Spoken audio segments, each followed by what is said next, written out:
Hi, I'm James, and today we're going to do a review of the bolt action supplement by Warlord Games for campaign Gigant, which is the second front of the Operation Sealion invasion of Britain. So why do we have a second book on Sealion? Well, this 64-page book looks at an alternative history where Sealion isn't working particularly well, and the Germans try to create a second front to it to divert the British pressure from the army that's bogged down in Kent. Now it does talk it through, explains it in the background. As with all of their books, we've got loads and loads of lovely illustrations. These ones are predominantly using their figures. The reason for this being that there's not as many Osprey books for them to pull the illustrations from. They have pulled a few through, not without the odd problem. One of them, for example, has a cavalryman from Ritter Regiment, I forget which one, but there's no cavalry units involved in the second front of Sealion. So it wouldn't make it is not an obvious problem. They were in breeches rather than trousers, but not critical. So going through the book, we have the usual contents page. As I said, we have the summary of what's gone off in Sealion, and then we talk about the architects of the German airborne force. Now this is quite interesting. They've looked at trying to change real life to give a good background as to what's happened, and the biggest change they have is General Walter Wever, I'm not sure I'm pronouncing that right, who was killed in 1936 in a flying accident. That's what happens in real life. In this book he survives, and as a result Kesselring doesn't take over and change the emphasis to tactical aircraft, removing a lot of the long-range bomber plans that were planned previously. That obviously has big strategic implications. I'd also argue that it might have a bit of an impact on the German forces, because now they won't have the tactical support aircraft that they had in real life. Okay, so you have a bit of detail about him, and General Werner Kempf, who is a genuine German general, and he's actually given the command of the forces in the second front of Sealion. There's details on the ME 321 and 323 Gigant. Now this is, well, 321 was a giant glider. Now looking at my notes on this, first flew on the 25th of February 41. The logic is it's been pulled forward in production because of the change in Luftwaffe leadership. Okay, yeah, I can live with that. And the 323 was the powered version, where they basically added 6 engines to it. Eventually they did, I think, start with 4. So there's a lot of good information about that. It talks it through. There is a little proofread one where it refers to it at one point, trying to find the reference, as an ME-263, which is a completely different aircraft. It's a jet from the late war. I think that was just a typing error. Good details on it, and a lot of details.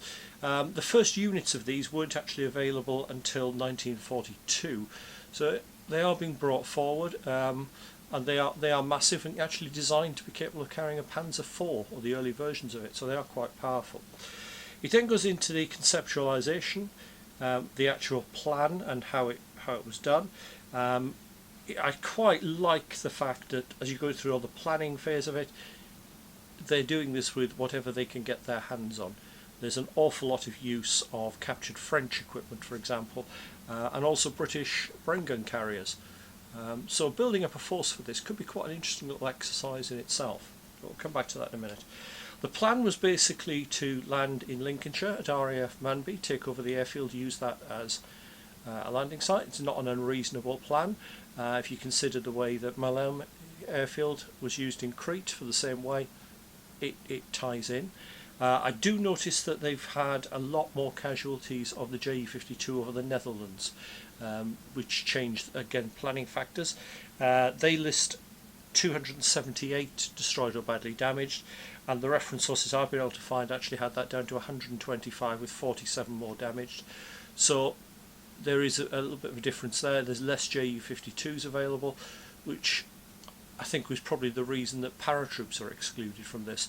I'll assume that the paratroops are being used on the main landings on Sealion, so they're not available for this. But that would be an easy change if you wanted to justify using German paratroops, particularly to seize the airfield at Manby. That would make perfect sense.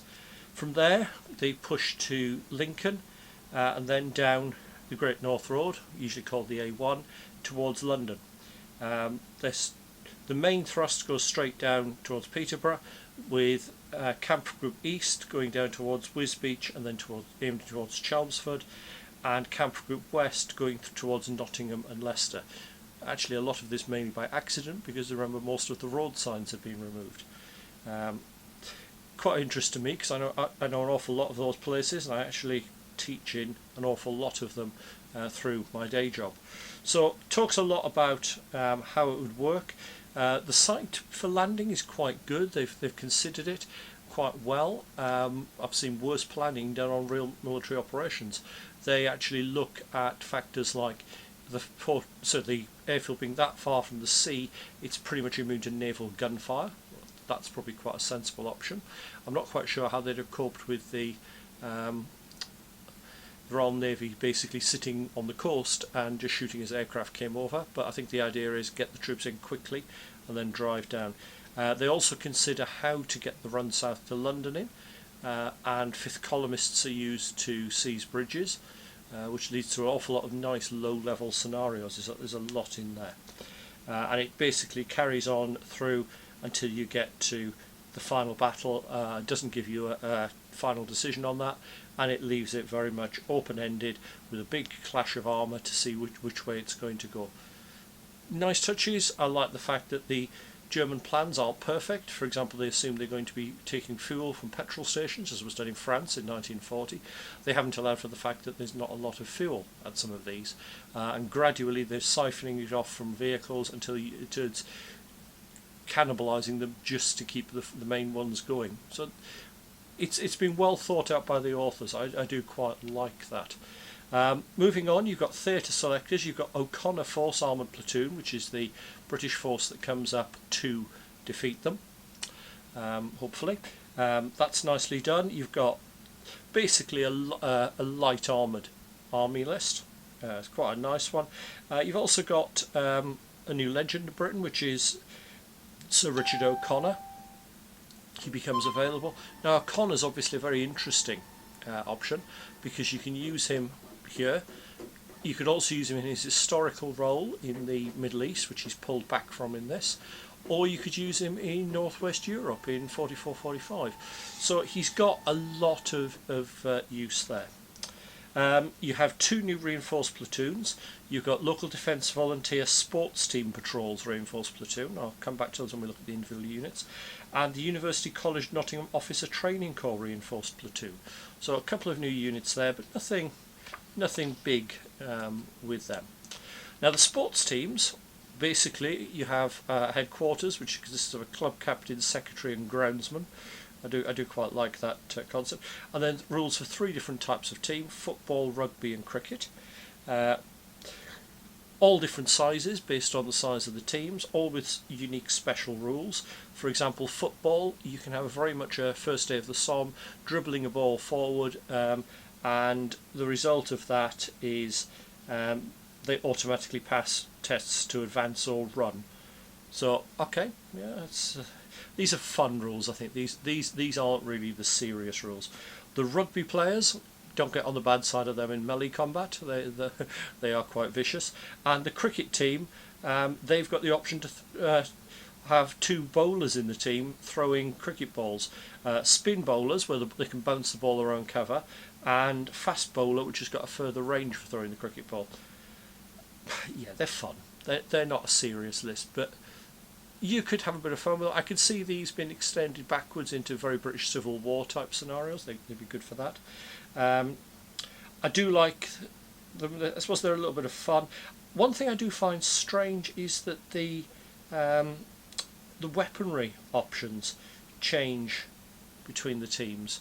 For some obscure reason, the football team can only have 2 shotguns, whereas the rugby team can have 2 shotguns, 2 pistols, and 3 rifles. Okay, I suppose you're going for the logic that your rugby team are perhaps a bit more better educated than the working class footballers, but it does seem a bit extreme. Okay, but yeah. Couple of new vehicles. The Bedford OY self-propelled 3-pounder, which is basically a 3-pounder gun, naval gun, mounted in a pedestal mount on the back of a truck. Probably not many of those made, which is, yeah, okay. But it's a nice, flavourful vehicle. And then you have the Heavy Tank Mark IV. Now, I like this as a concept. Amusingly, it's only ever used in the game by one force officially, which is the IRA of all things, and there's a nice little bit of background about them getting one working. I'm not convinced on the rules for it though. There's the 2 versions, there's the male and female version, but the arcs don't seem to be correct. It talks about on the female one having 2 of the Lewis guns firing down on each side arc. In reality, I think that would work better as just running that as one, because in reality they would only go to 90 degrees, so you'd actually have one covering 90-degree angle, one covering the other 90-degree. So yeah, either you perhaps need to restrict the arcs, or they need some special rules. And for the main guns on the male, it says convert to a male tank arm with 2 low velocity medium anti-tank guns, the starboard covering the front and right side arcs, and the port covering the left and rear side arcs. Well, they're both in the front mount, so I'm not sure why the difference there. So there is a bit of an issue with that. I think any sensible gamer can sort that one out. New British weapons. You've got a couple of new weapons. You've got shotgun and blunderbuss. I'm not quite sure why the blunderbuss is in there, because there's no figure in the rules that can be equipped with it. So I don't know why that's there. Improvised hand weapons, yeah, I mean that is the classic, and there's a lovely picture of a Home Guard platoon that look very, very familiar in civilian clothes with improvised weapons. All the usual sort of things like cricket bats and carving knives tied to broom handles. So yeah, that ties in. And the Lewis gun, which, okay, I've got personal bias towards the Lewis gun, I quite like it. Neil Grant, who's a friend of mine, has actually written the Osprey on that, so yeah, I have a bit of a soft touch for that one. Then you come to the Deutsche England Corps, which is the German forces. You have a motorised reconnaissance armoured platoon, which is quite a sensible one. I like the touch that it has sort of captured vehicles and things in it, and it says that the various trucks and cars can be anything: German, Polish, French, Netherlands, Belgian or British. It could be civilian. So it's, you know, it's a nice little force for modelers. You've also got the armoured platoon with 201 Panzer Regiment. Now, 201 Panzer was consisting mainly of modified French vehicles, usually with new cupolas fitted to them. Again, this would be a lovely force to model. I suppose you could even use some of it as 21st Panzer in Normandy, if you really wanted, just to give you that sort of bit more use out of them. So there's a nice list for that. That works quite nicely. You've also got the IRA Midlands Brigade, Mechanised Active Service Unit. A lot of research went in on this. You can see sort of references to Seamus O'Donovan, who in real life had a lot of links with German intelligence, and it talks through that. It works quite nicely. There's a little note as well that you could use British Communist Party forces, and some little details on that. It's a very simple list. There's not a lot of options within the IRA unit. There's not a lot of support. It does give you the option of the Mark IV tank. But that's the only sort of anti-tank vehicle or weapon you're likely to have. So you are a bit limited that way. You've then got obviously the statistics for all of these. you could give the IRA the Molotov cocktails, but as much as you're going to manage. They do have a nice vehicle, which is the mortar lorry, which is basically a lorry, part of the roof cut off, with pipes throwing bombs out of it, which was used well into the 1990s in real life. There was the attempt to use it on Downing Street, for those who remember that, to try and kill John Major and his cabinet. So you have that. It's not a vehicle you can rely on. There's a good chance that it may actually explode and destroy the vehicle. You've got the Panzerkampfwagen 35RF Ohm a term, I'm definitely pronouncing that wrong, I would have thought, which is a German self-propelled gun, so you have that available. They also have a completely fictional tank, the Flugpanzer 1, which flying tank version of the Panzer 1. It's entirely fictitious and was based on the Russian approach from the Second World War and pre, where they were actually trying to get a tank to fly. And of course there were the German links to them in Kazan, the experiments, while they were still following the ban on having tanks due to the Versailles Treaty, and it basically comes up with the concept that the Germans decided, yeah, this is a good idea, we're going to try it. So you can have some Panzer 1s flying in.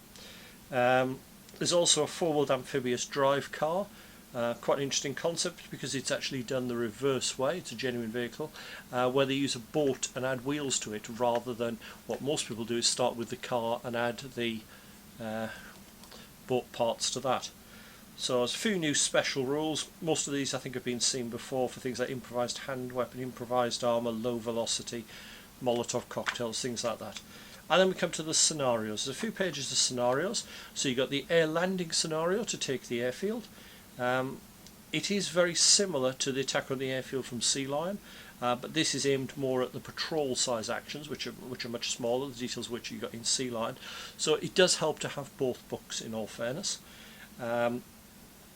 So it's a fairly straightforward German airborne raiding reinforced platoon landing, taking the airfield. It does suggest expanding it by then chucking in Home Guard units and German troops arriving. Like I said, quite useful, I would have thought, to extend to Crete and similar events like that as well. You've got, next one is called Magic Carpet Scenarios. The German concept being we're going to have the drive towards London preceded by a magic carpet where fifth columnists are taking all the strategic points. So again, that's intended as a patrol scenario, but notes again on extending it. You actually have then the Battle of Nottingham. This is quite an interesting little bit for me, obviously living fairly near Nottingham. That works quite nicely. That one's a bit of a larger scenario, and it suggests you could use the same one to represent sort of the further struggles in Loughborough and Leicester. And then you have the final battle of the Great North Road. This is where the Kampf Deutsche Engländer Korps Centre and the O'Connor Force meet up near Peterborough, and this is the battle that sort of decides the campaign. I've realised as well I did skip a page earlier on. I must have turned 2 pages at once. Under the British, there's also another unit that I quite like, which is the University of Nottingham Officer Training Corps. So University College Nottingham Officer Training Corps. Now, I quite like this because, personal bias, they are badged to the Sherwood Foresters, and in the Army Cadet Force I'm badged to the Mercian Regiment, previously badged to the Worcestershire and Sherwood Foresters, which was the amalgamated regiment. Now, these are quite good. They've got ordinary infantry effectively, but they're all made up of university students who are officer cadets. So they are basically being put through, sort of sponsored through university by the army, and as a result, it would actually be quite highly motivated troops. They're not particularly effective on the game table because they're classed generally as inexperienced, less the headquarters, which I would assume would actually, it says made up of leader and 2 junior under officers. I'd suggest these are actually probably more the permanent cadre staff, which again would help make them regular. and they're equipped with sort of fairly typical British weapons, no Brens, but you do have the option of a Browning automatic rifle or Lewis gun. I'm not sure whether they should have had access to the Thompson. There were a few of these floating around the Home Guard, so I think it might have been viable for them to have that. If you did allow that as an option, that should be instead of the BAR or the Lewis rather than as well as. And you also have the option to have Vickers gun teams as well with them. The Vickers gun teams are subject to the stoppage rule simply because they aren't as well trained and will probably have the more worn out weapons. Yeah, that kind of makes sense. One thing I will say that they get slightly wrong is that the Sherwood Foresters are not a light infantry regiment, they are actually a line infantry regiment. Yeah, I know, regimental pride coming in. With that as well, if anyone is doing that, I did a little bit of research, and the stable belt for the University Officer Training Corps is slightly different from the standard Sherwood Forester one. It's half green and maroon, but it has a silver band in the centre. I don't think anybody's actually liable to need to paint up any figures with stable belts on, but it's just a useful little thing just to be aware of. The designer's notes are quite interesting, giving sort of a bit of an insight into the thought process, and it was very good in some ways for looking at where else you could set this. I'm definitely going to set it in the setting it's in, simply because I know a lot of the areas, and it has a local background. When you look at this though, it sort of gives you suggestions about different places that you could land. One it doesn't mention, which I think would give a very interesting campaign, would be Operation Green, which was the planned invasion of the Republic of Ireland. Because the British then had Plan W, which would have rushed troops south to help. So that might make a very, very interesting game. Something I might research to have a look at that. It also talks about using Italian, and because of the background that the changes they made in the Sealion book, they also look at having French forces involved. Bearing in mind most of the planning in the early 30s was to stop a French invasion, you could just do an alternative history that way. So there you go, 64-page book. I got it when I bought the mystery package that Warlord have been doing lately.